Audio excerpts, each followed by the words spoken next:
Reverend Jesse Jackson, who has passed away at the age of 84, his daughter says a rare neurological disorder at his home in Chicago, surrounded by family. Our Tim Blott's joining us now. Tim, you don't even know where to start, but I think for a lot of people who maybe are younger in generation, right, even those of us who remember him in his prime, really don't understand the full impact that the Reverend Jesse Jackson had. He was really, truly an amazing figure, both spiritually for so many people and politically.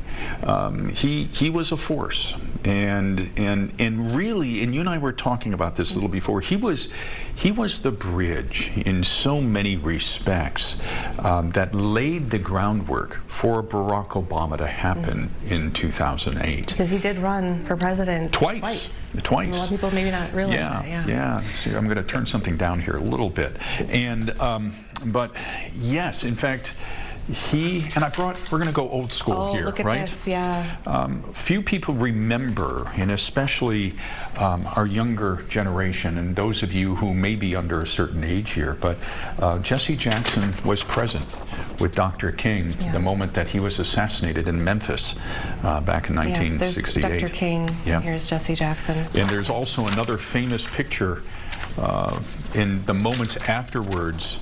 They're all pointing to where the gunshots came from, okay? Yeah. And so Reverend Jackson was there at the time, and somewhat controversial too, because he kind of appointed himself as the successor to Dr. King after that assassination.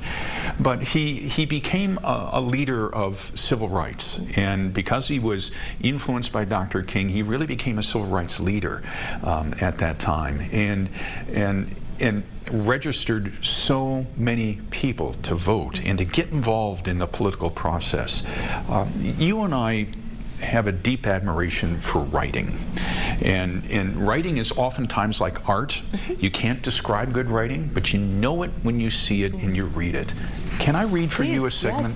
Yes, this is from today's obit in the New York Times, and the writer goes through the power of his language and his unbelievable energy and ambition. He became a moral and political force in a racially ambiguous era when Jim Crow was still a vivid memory and black political power more than an aspiration than a reality at the time.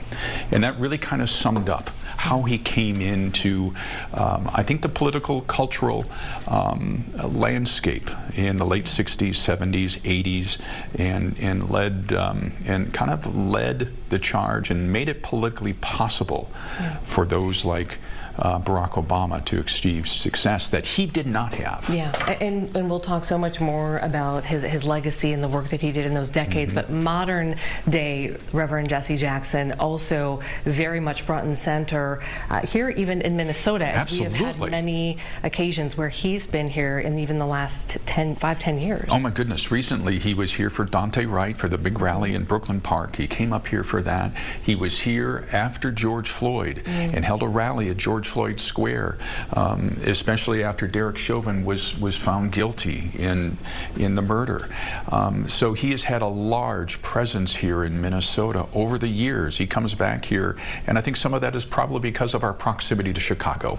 Chicago has always been Reverend Jackson's home base, and for a number of years I worked in Milwaukee, and because of that proximity to Milwaukee, he would come up a lot. Did you meet him? I met him a number of times. Really? I've interviewed Jesse Jackson a number of times too over the years, but my most vivid memory is the time that he came up and spoke on the doorsteps of an apartment building at 26th and State in Milwaukee. The name of the apartment building was the Oxford Apartments. It was where Jeffrey Dahmer lived and committed all of those unbelievable and unspeakable crimes against black youth and men at the time. And Jesse held a rally on the doorsteps, literally on the steps of the Oxford Apartments, and then led a march down the street. There was a church down the street, and so he led that march then to bring awareness to not just the crimes, but to speak to the black community, because so many of Jeffrey Dahmer's victims were young black men. Incredible. When you interviewed him, what stands out to you just as a human being, right? I mean, we don't always get that side of things. Yeah, what impressed me most was his ability to crystallize thoughts. Right? He spoke in universal truths, which I think is always the mark of a good pastor, right? And so he spoke in these universal truths about equality and empowerment, and that always impressed me. And then there were the little things about him too.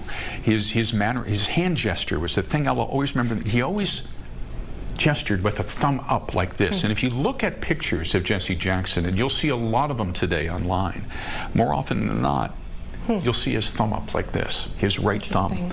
And here's some video. Yeah, see, sure. And there, yep, and his right thumb. See the right thumb extended? He always had that right thumb extended.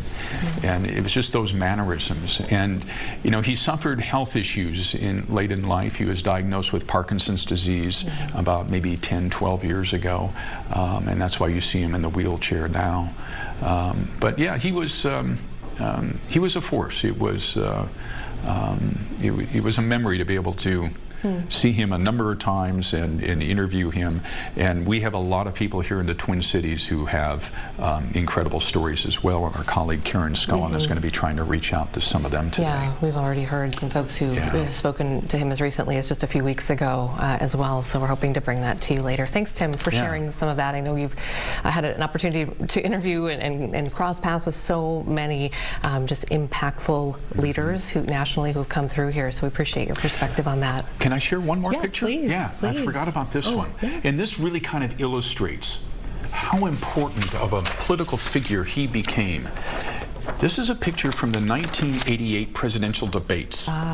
Look at the figures in this picture, okay? I'm going to hold it up to the camera here if I can. You've got Al Gore. You've got Senator Steve Simon.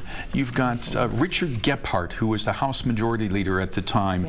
You've got Bruce Babbitt. You've got Michael Dukakis, former governor of Massachusetts, who went on to become the nominee that year.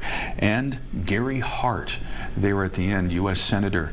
And right in the center of them all is Jesse Jackson. If that doesn't tell you a story right there about how important he became, especially to the Democratic Party, in marshaling votes and trying to attract young voters, I don't know what does. Thank you for sharing that. I love going old school here with these photographs. They're so powerful. Thank you. They tell a story. They sure really do. Right. Thanks, Tim. All right, appreciate it. Okay, let's see. You want to take a quick break, Amber? Come on. Okay, let's do that. And again, we are keeping an eye on the state capitol where the legislative session, something you've covered for years.